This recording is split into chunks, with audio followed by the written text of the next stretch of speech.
V.I. Lenin. What the Friends of the People Are and How They Fight the Social Democrats. A reply to articles in Rusko-Bakitstvo opposing the Marxists. Appendix 2. Mr. Struve quite rightly makes the cornerstone of his criticism of Nikon the thesis that Marx's doctrine of the class struggle and the state is completely foreign to the Russian political economist. I do not possess the boldness of Mr. Krivenko to make this 4-column article by Mr. Struve the basis for a judgment of his system of views. I am not acquainted with his other articles, and I must say that I do not agree with all the statements he makes, and can, therefore, support only certain fundamental propositions he advances and not his article as a whole. But the circumstance mentioned has, at any rate, been quite correctly assessed. Mr. Nikon's basic error is, indeed, his failure to understand the class struggle inherent in capitalist society. The correction of this one error would be sufficient to ensure that social democratic conclusions would be drawn from even his theoretical propositions and investigations. To overlook the class struggle is indeed to reveal a gross misunderstanding of Marxism. A misunderstanding for which Mr. Nikon must be all the more blamed since he is so very anxious to pass himself off as a strict adherent of Marx's principles. Can anyone with the least knowledge of Marx deny that the doctrine of the class struggle is the pivot of his whole system of views? Mr. Nikon could, of course, have accepted Marx's theory with the exception of this point, on the grounds, let us say, that it does not conform to the facts of Russian history and reality. But then, in the first place, he could not have said that Marx's theory explains our system. He could not even have spoken of this theory and of capitalism, because it would have been necessary to remold the theory and to work out a conception of a different capitalism, in which antagonistic relations and the class struggle were not inherent. At any rate, he should have made an explicit reservation and explained why, having accepted the A of Marxism, he refuses to accept B. Mr. Nikon made no attempt to do anything of the kind. And Mr. Struve quite rightly concluded that failure to understand the class struggle makes Mr. Nikon a utopian, for anybody who ignores the class struggle in capitalist society eo ipso ignores all the real content of the social and political life of this society and, in seeking to fulfill his desideratum, is inevitably doomed to hover in the sphere of pious wishes. This failure to understand the class struggle makes him a reactionary, for appeals to society and to the state, that is, to bourgeois ideologists and politicians, can only confuse the socialists, and cause them to accept the worst enemies of the proletariat as their allies, can only hamper the workers' struggle for emancipation instead of helping to strengthen, clarify and improve the organization of that struggle. Since we have mentioned Mr. Struve's article, we cannot but deal with Mr. Nikon's reply in Rusko-Bakitstvo, number 6. See footnote 1. It appears, argues Mr. Nikon, citing data about the slow increase in the number of factory workers, an increase lagging behind the growth of the population, that in our country capitalism, far from fulfilling its historic mission, is itself setting limits to its own development.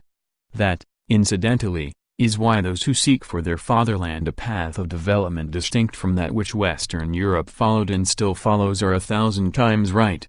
And this is written by a man who admits that Russia is following this very capitalist path. This historic mission is not being fulfilled, according to Mr. Nikon, because the economic trend hostile to the village community, i.e., capitalism, is destroying the very foundations of its existence without providing that modicum of unifying significance so characteristic of Western Europe and which is beginning to manifest itself with particular force in North America.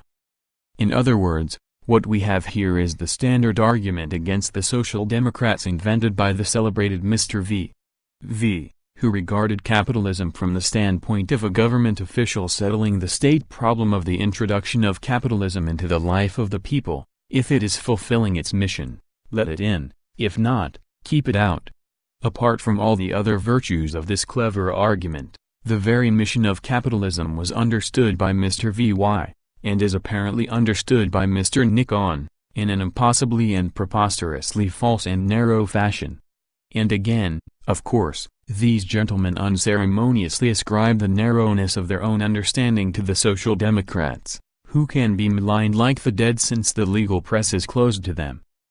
As Marx saw it, the progressive and revolutionary work of capitalism consists in the fact that, in socializing labor, it at the same time disciplines, unites and organizes the working class by the mechanism of that very process. It trains them for the struggle, organizes their revolt, unites them to expropriate the expropriators, seize political power and wrest the means of production from the few usurpers and turn them over to society. Capital, page 650.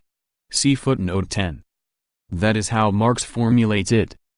Nothing, of course, is said here about the number of factory workers. Marx speaks of the concentration of the means of production and of the socialization of labor.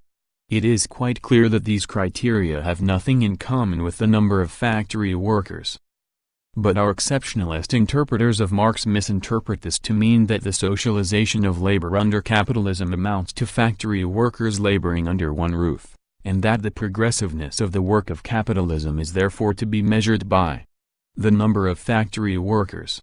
If the number of factory workers is increasing, capitalism is doing its progressive work well. If the number is decreasing, it is fulfilling its historic mission badly. Page 103 of Mr. Nikon's article, and it behoves the intelligentsia to seek different paths for their fatherland. And so the Russian intelligentsia set out to seek different paths. It has been seeking and finding them for decades, trying with might and main to prove, see footnote 2, that capitalism is a false line of development, for it leads to unemployment and crises. We faced a crisis, they say, in 1880, and again in 1893, it is time to leave this path, for obviously things are going badly with us. The Russian bourgeoisie, however, like the cat in the fable, listens but goes on eating, see footnote 11. Of course things are going badly when fabulous profits can no longer be made. So it echoes the song of the liberals and radicals and, thanks to available and cheaper capital, energetically sets about building new railways.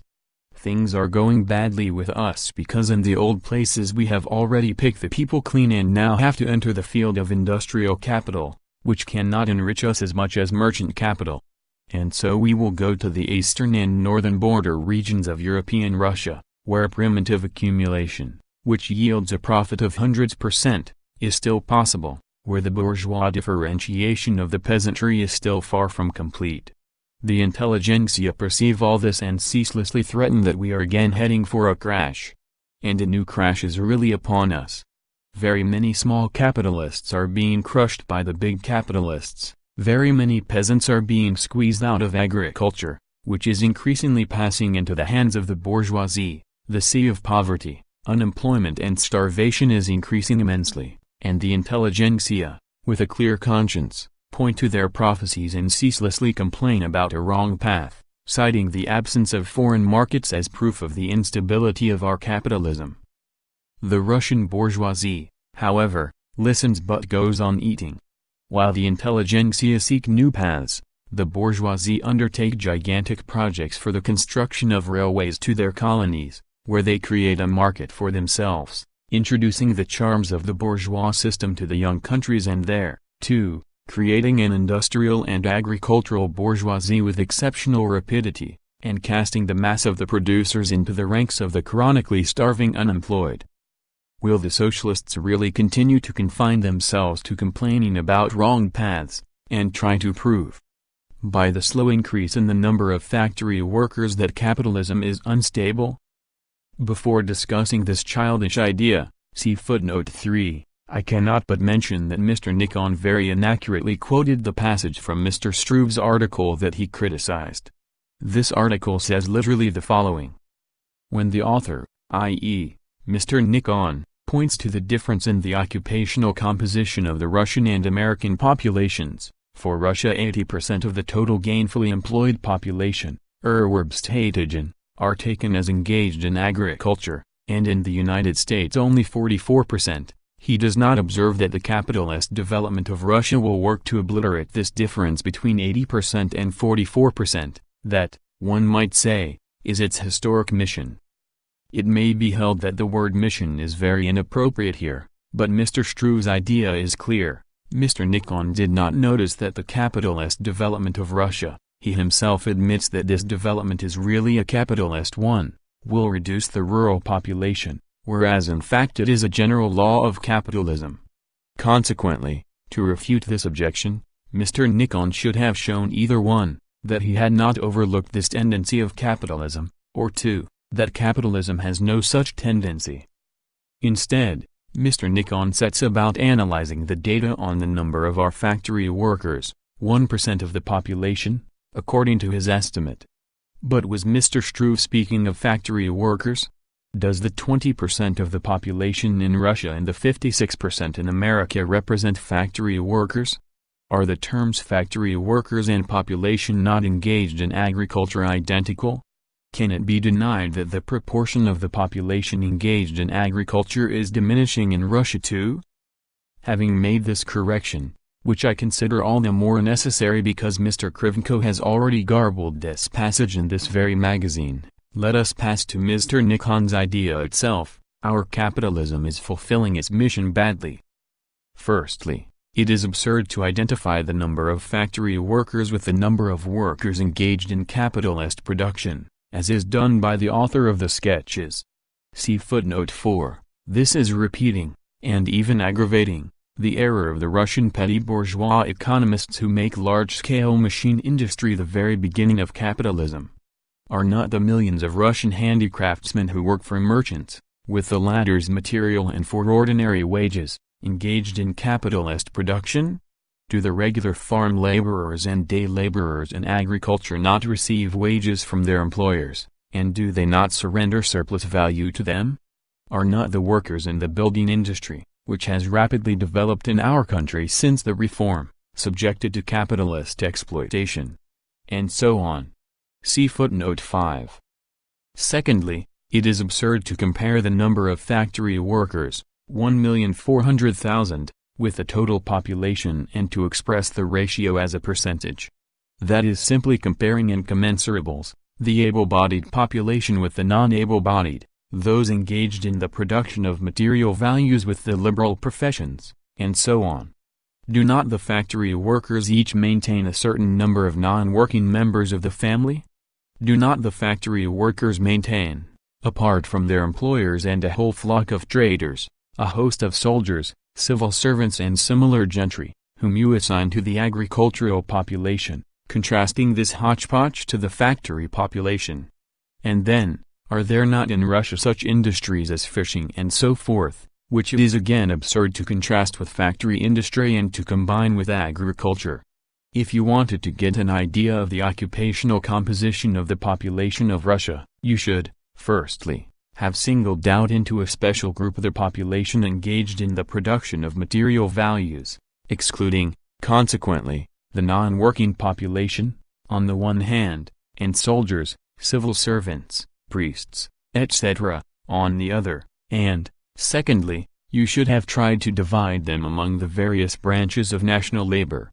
If the data for this were not available, you should have refrained from undertaking such calculations. See footnote 6, instead of talking nonsense about 1% of the population being engaged in factory industry.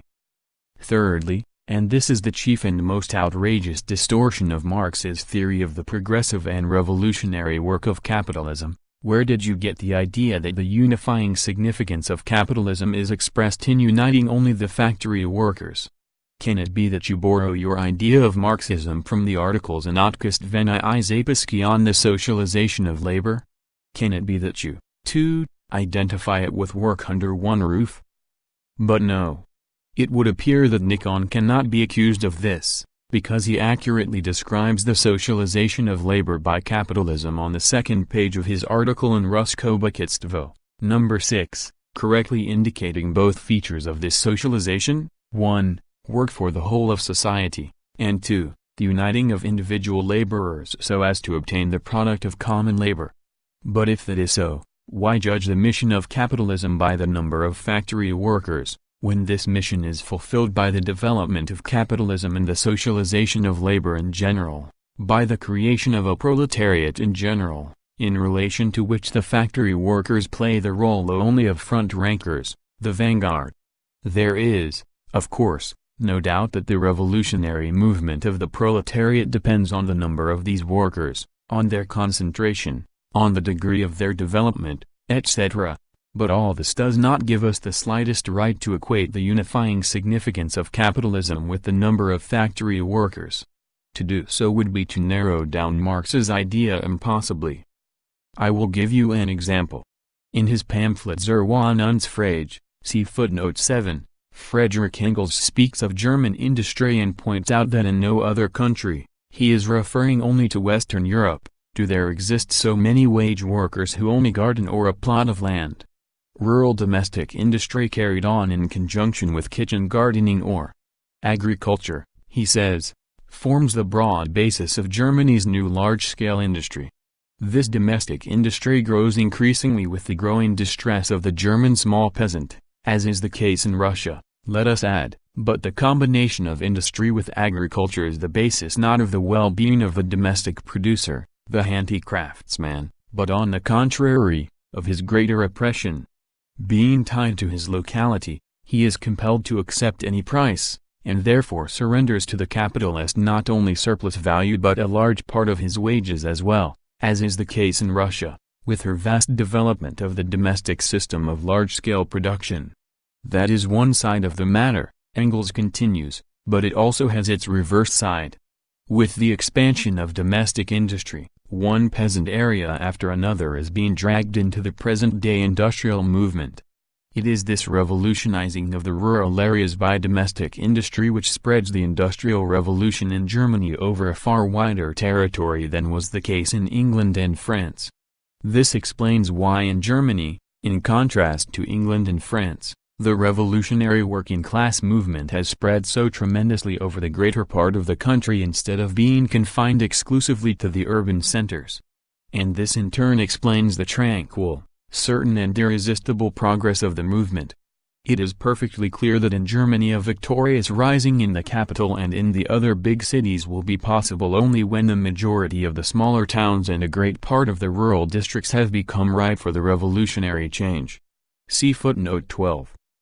So you see, it appears that not only the unifying significance of capitalism, but also the success of the working-class movement depends not only on the number of factory workers, but also on the number of handicraftsmen. Yet our exceptionalists, ignoring the purely capitalist organization of the vast majority of the Russian handicraft industries, contrast them, as a sort of people's industry, to capitalism and judge the percentage of the population at the direct disposal of capitalism by the number of factory workers.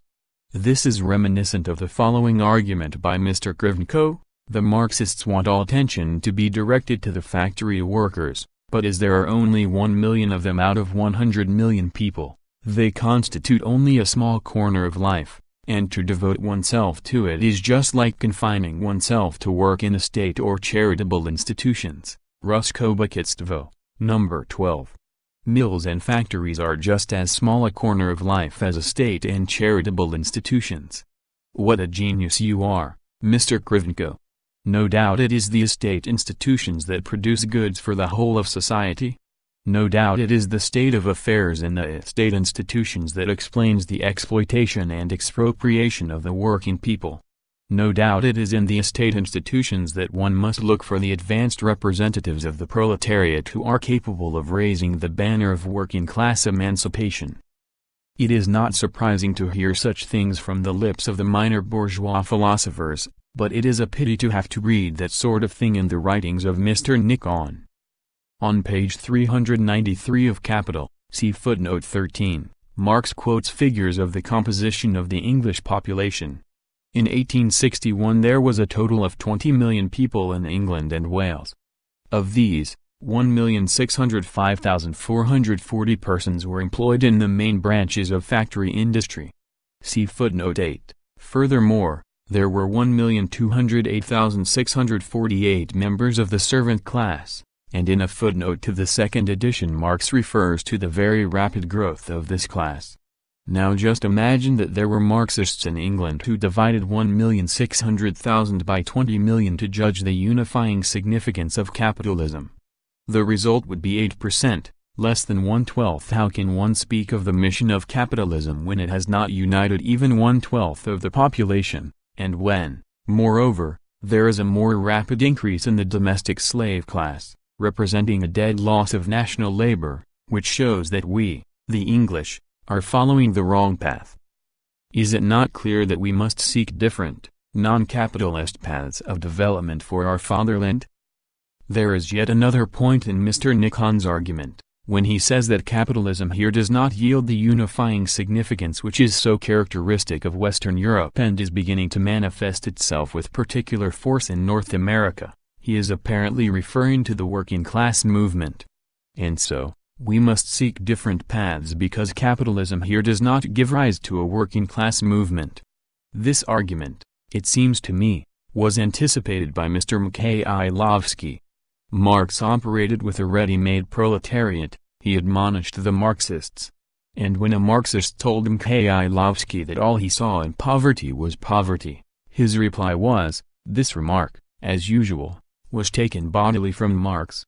But if we turn to this passage in the poverty of philosophy we shall find that it is not applicable in our case and that our poverty is just poverty. As a matter of fact, however, you will still find nothing to bear you out in the poverty of philosophy. Marx there says of the communists of the old school that they saw in poverty nothing but poverty without seeing its revolutionary, destructive side, which would overthrow the old society. See footnote 14. Evidently, Mr. Mikhailovsky takes the absence of any manifestation of a working class movement as grounds for asserting that it is not applicable in our case.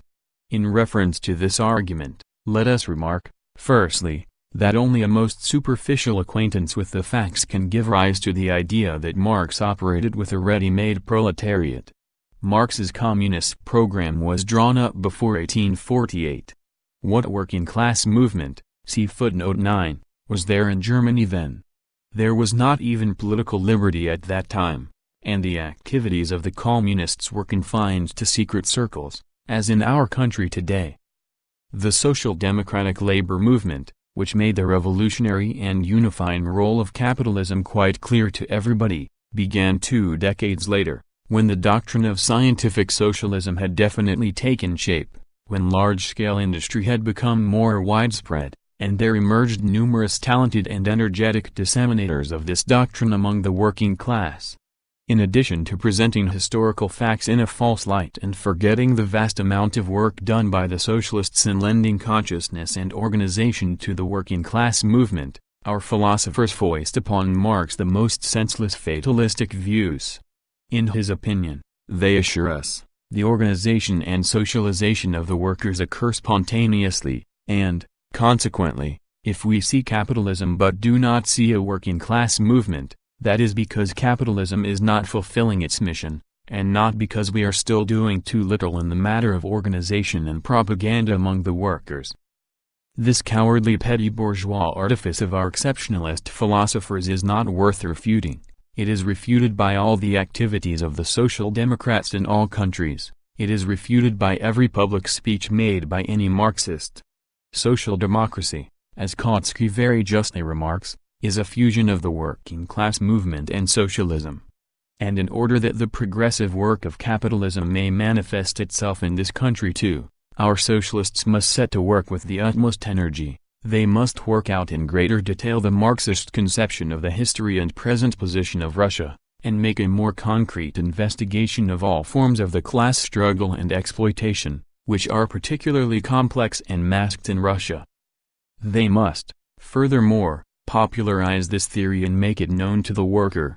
They must help the worker to assimilate it and devise the form of organization most suitable under our conditions for disseminating social democratic ideas and welding the workers into a political force. And the Russian Social Democrats, far from ever having said that they have already fulfilled this work of the ideologists of the working class, there is no end to this work, have always stressed the fact that they are only just beginning it, and that much effort by many persons will be required to create anything at all lasting.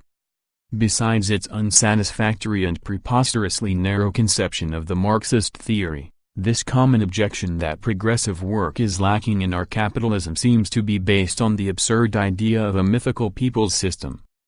When the peasants in the notorious village community are splitting up into paupers and rich, into representatives of the proletariat and of capital, especially merchant capital, they refuse to see that this is embryonic, medieval capitalism, and, evading the political-economic structure of the countryside, they chatter, in their search for different paths for the fatherland, about changes in the form of peasant land ownership, with which they unpardonably confuse the form of economic organization, as though a purely bourgeois differentiation of the peasantry were not in full swing within the equalitarian village community itself.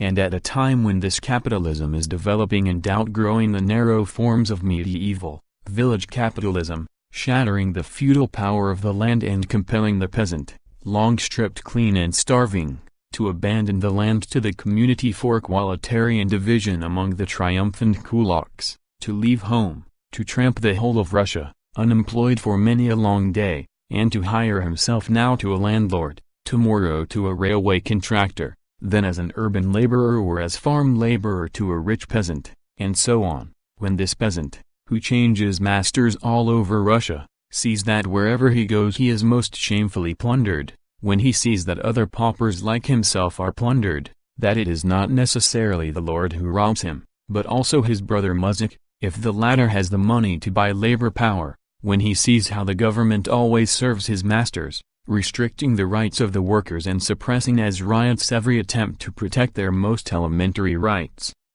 When he sees the Russian workers' labor becoming more and more arduous, and wealth and luxury growing more and more rapidly, while the workers' conditions are becoming steadily worse, expropriation more intense and unemployment a regular thing, at a time like this our critics of Marxism are seeking different paths for the fatherland, at a time like this they are occupied in pondering over the profound question of whether we can admit that the work of capitalism is progressive seeing how slow is the growth in the number of factory workers, and whether we should not reject our capitalism and consider it a false path because it is fulfilling its historic mission badly, very, very badly.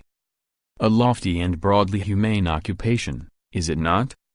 And what narrow doctrinaires these wicked Marxists are when they say that to seek different paths for the fatherland when capitalist exploitation of the working people exists all over Russia means to flee from realities to the sphere of utopia, when they find that it is not our capitalism but rather the Russian socialists who are fulfilling their mission badly, those socialists who refuse to understand that to dream about the age-old economic struggle of the antagonistic classes of Russian society dying down is tantamount to sinking to Menilovism, see footnote 15, and who refuse to realize that we must strive to impart organization and understanding to this struggle, and to this end set about social democratic work. In conclusion, we cannot but note another attack by Mr. Nikon on Mr. Struve in this same issue, number 6, of Ruskobogitstvo. We cannot help drawing attention, Mr. Nikon says, to a certain peculiarity in Mr. Struve's methods of controversy. He was writing for the German public, in a serious German magazine, but the methods he employed seem entirely inappropriate. We may take it that not only the German but even the Russian public has grown to man's estate, and will not be impressed by all the bugbears in which his article abounds. Utopia, reactionary program and similar expressions are to be met with in every column. But today, alas, these terrible words simply do not produce the effect on which Mr. Struve apparently counts, page 128. Let us try to examine whether inappropriate methods have been employed in this controversy between Messrs. Nikon and Struve, and, if they have, by whom. Mr. Struve is accused of employing inappropriate methods on the grounds that in a serious article he tries to impress the public with bugbears and terrible words. To employ bugbears and terrible words means describing an opponent in terms of severe disapproval that at the same time are not clearly and precisely motivated and do not follow inevitably from the writer's standpoint, one that has been definitely stated, but simply express a desire to abuse, to dress down. Obviously, it is only this last feature which turns epithets of severe disapproval into bugbears. Mr. Slonimsky spoke severely of Mr. Nikon, but as he clearly and definitely formulated his point of view, that of an ordinary liberal who is absolutely incapable of understanding the bourgeois character of the present order, and quite explicitly formulated his phenomenal arguments, he may be accused of anything you like, but not of inappropriate methods. Mr. Nikon, on his part, spoke severely of Mr. Slonimsky, quoting, incidentally, for his edification and instruction, Marx's words, which have been justified in our country too, as Mr. Nikon admits about the reactionary and utopian character of the defense of the small handicrafts industry and small peasant land ownership which Mr. Slonimsky wants, and accusing him of narrow-mindedness, naivete, and the like. Look, Mr. Nikon's article abounds in the same epithets, underscored, as Mr. Struve's, but we cannot speak of inappropriate methods in this case, because it is all motivated. It all follows from the author's definite standpoint and system of views, which may be false, but which, if accepted, necessarily lead to regarding one's opponent as a naive, narrow-minded and reactionary utopian. Let us see how matters stand with Mr. Struve's article. Accusing Mr. Nikon of utopianism that leads inevitably to a reactionary program, and of naivete, he quite clearly indicates the grounds which led him to such an opinion. Firstly, desiring the socialization of production, Mr. Nikon appeals to society, and the state. This proves that Marx's doctrine of the class struggle and the state is completely foreign to the Russian political economist. Our state is the representative of the ruling classes. Secondly, if we contrast to real capitalism an imaginary economic system which must come about simply because we want it to, in other words, if we want the socialization of production without capitalism, this is only evidence of a naive conception, which does not conform to history. With the development of capitalism, the elimination of natural economy and the diminution of the rural population, the modern state will emerge from the twilight in which, in our patriarchal times, it is still enveloped, we are speaking of Russia, and step out into the clear light of the open class struggle, and other forces and factors will have to be sought for the socialization of production. Well, is this not a sufficiently clear and precise motivation? Can one dispute the truth of Mr. Struve's specific references to the author's ideas? Did Mr. Nikon really take account of the class struggle inherent in capitalist society? He did not. He speaks of society and the state, and forgets the struggle, excludes it. He says, for example, that the state supported capitalism instead of socializing labor through the village community, and so on. He evidently believes that the state could have behaved this way or that, and, consequently, that it stands above classes. Is it not clear that to accuse Mr. Struve of resorting to bugbears is a crime and justice? Is it not clear that a man who believes that ours is a class state cannot regard one who appeals to that state to socialize labor, that is, to abolish the ruling classes, as anything but a naive and reactionary utopian? More, when one accuses an opponent of resorting to bugbears, and says nothing about the views from which his opinion follows, despite the fact that he has clearly formulated these views, and when, moreover, one accuses him in a censored magazine, where these views cannot appear, should we not rather regard this as an absolutely inappropriate method? Let us proceed. Mr. Struve's second argument is formulated no less clearly.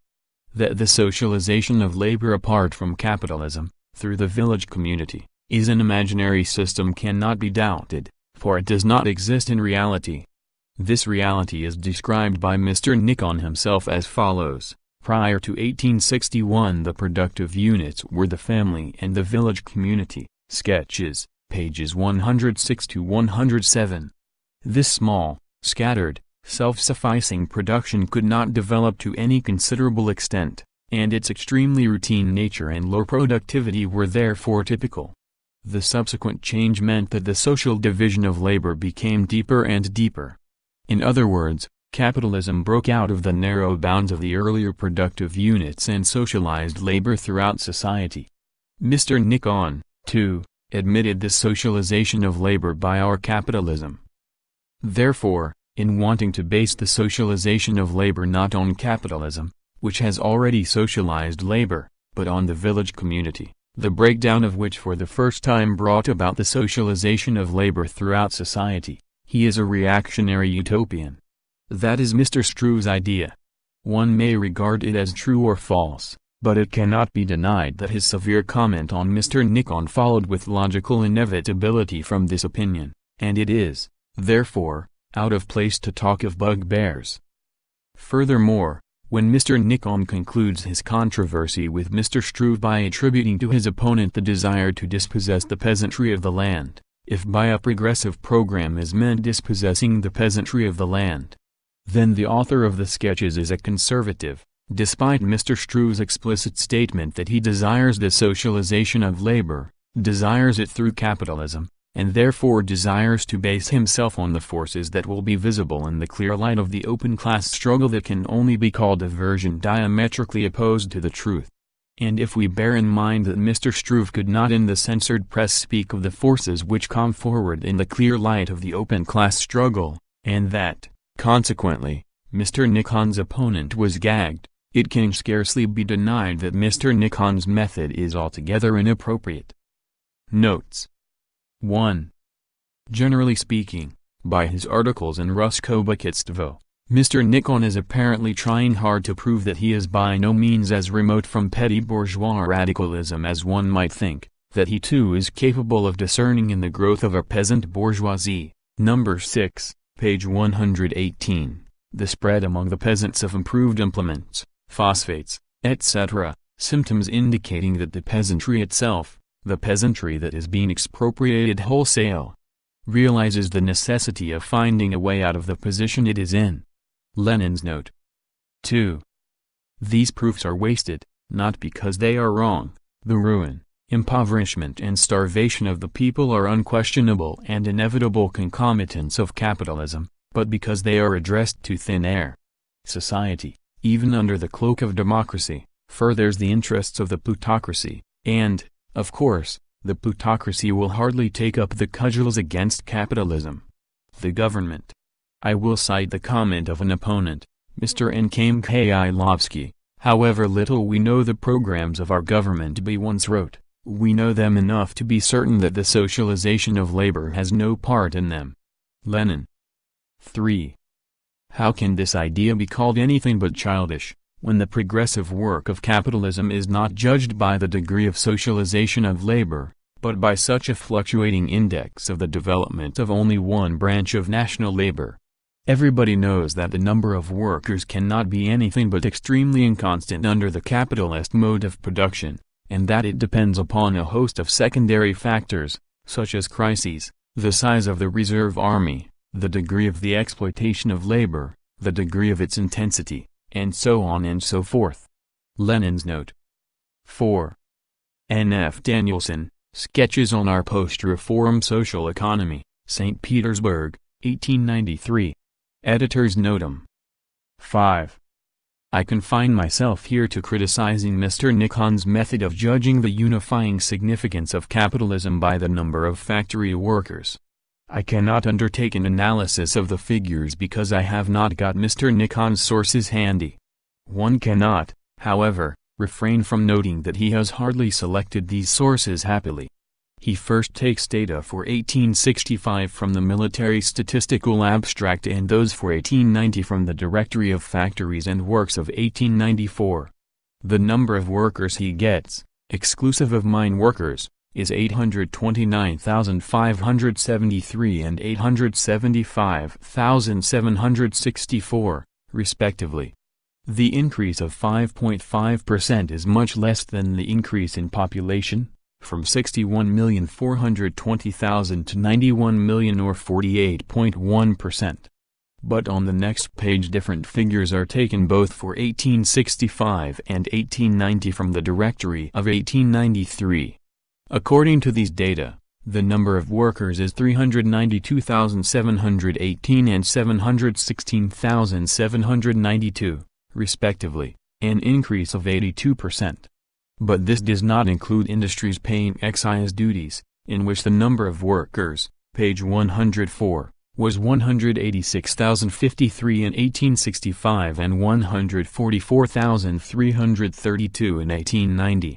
Adding these figures to the preceding ones, we get the following total numbers of workers, except mine workers: 578,771 in 1865 and 861,124 in 1890. An increase of 48.7% with a population increase of 48.7%. Thus, in the space of 5 pages, the author uses some data that show an increase of 5% and others showing an increase of 48%. And on the basis of such contradictory figures, he finds that our capitalism is unstable. And then why did not the author take the data on the number of workers quoted in the sketches, tables 6 and 7, and from which we see that it increased by 12 to 13% in 3 years, 1886 to 1889, an increase that far outstrips the growth of population? The author may perhaps say that the time interval was too short. But then, in the first place, these data are homogeneous, comparable and more reliable, and in the second place, did not the author himself use these same data, despite the short time interval, to form a judgment of the growth of factory industry?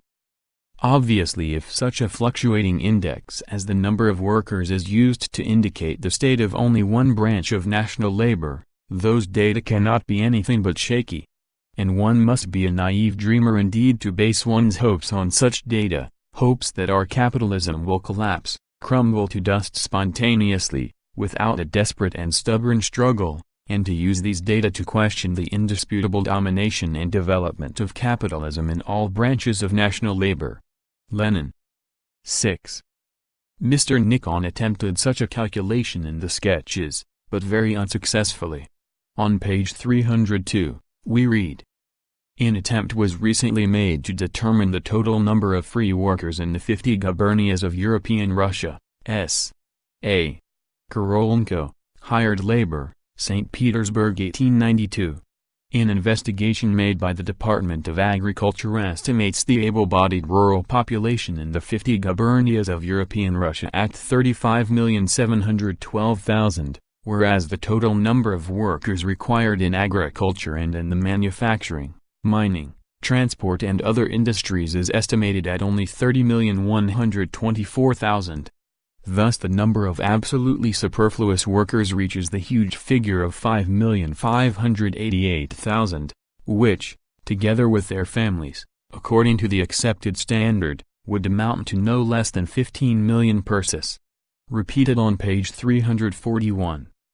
If we turn to this investigation, we shall find that only the hired labor employed by the landlords was investigated. Mr. S. Korolenko supplemented the investigation with an agricultural and industrial survey of European Russia. This survey makes an attempt, not on the basis of some investigation, but on the basis of old available data, to class the working population of European Russia by occupation. The results arrived at by Mr. S. Korolenko are as follows. The total number of workers in the 50 gubernias of European Russia is 35,712,000, engaged in agriculture, 27,435,400, cultivation of special crops, 1,466,400, factory and mining industry, 1,222,700, Jews, 1,400,400. Lumbering, about 2 million. Stock breeding, 1 million. Railways, 200,000. Fishing, 200,000. Local and outside employment, hunting, trapping, and miscellaneous others, 787,200. Total, 35,712,100. Thus Mr. Korolenko, rightly or wrongly, classed all the workers by occupation, but Mr. Nikon arbitrarily takes the first 3 headings and talks about 5,588,000, quote-unquote absolutely superfluous, workers. Apart from this defect, one cannot refrain from noting that Mr. Korolenko's estimates are extremely rough and inaccurate. The number of agricultural workers is computed in accordance with one general standard for the whole of Russia. The non-producing population has not been classed separately. Under this heading Mr. Korolenko, in deference to official anti-Semitism, classed the Jews. There must be more than 1,400,000 non-producing workers, traders, paupers, vagabonds, criminals, etc. The number of handicraftsmen, the last heading, outside and local employment, is preposterously low, etc. It would be better not to quote such estimates at all. Lenin. 7.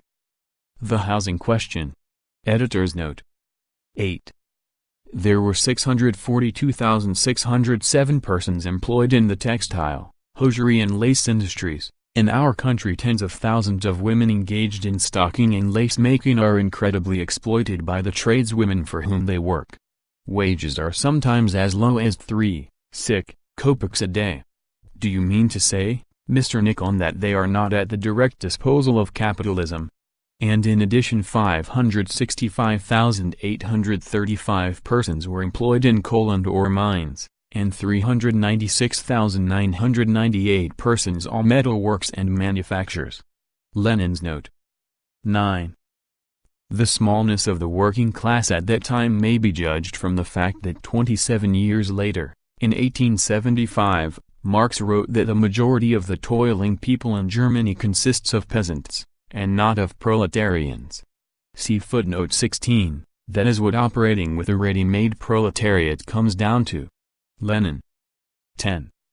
C.K. Marx, Capital, Volume 1, Moscow, 1959, pages 763. 11. Lenin quotes from Ilya Krylov's fable The Cat and the Cook.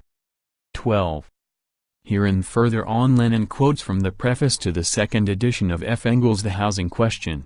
C.K. Marx and F. Engels, Selected Works, Volume 1, Moscow, 1958, pages 550, 554-55.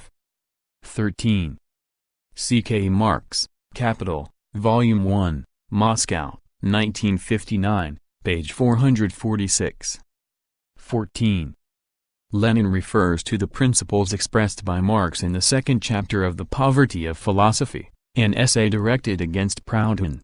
C.K. Marx, The Poverty of Philosophy, Moscow, pages 140-41. 16. Lenin quotes from Marx's critique of the Gotha program. C.K. Marx and F. Engels, Selected Works, Volume 2, Moscow, 1958, page 31. 15. Manilevism, derived from the name of Manilev, one of the characters in N. V. Gogol's Dead Souls. Manilev is a sentimental, high-souled landlord in whom Gogol has embodied the typical features of the weak-willed dreamer, empty visionary, and inert tattler. Lenin uses the name Manilev as an epithet to describe the liberal Narodniks. End of Appendix 2.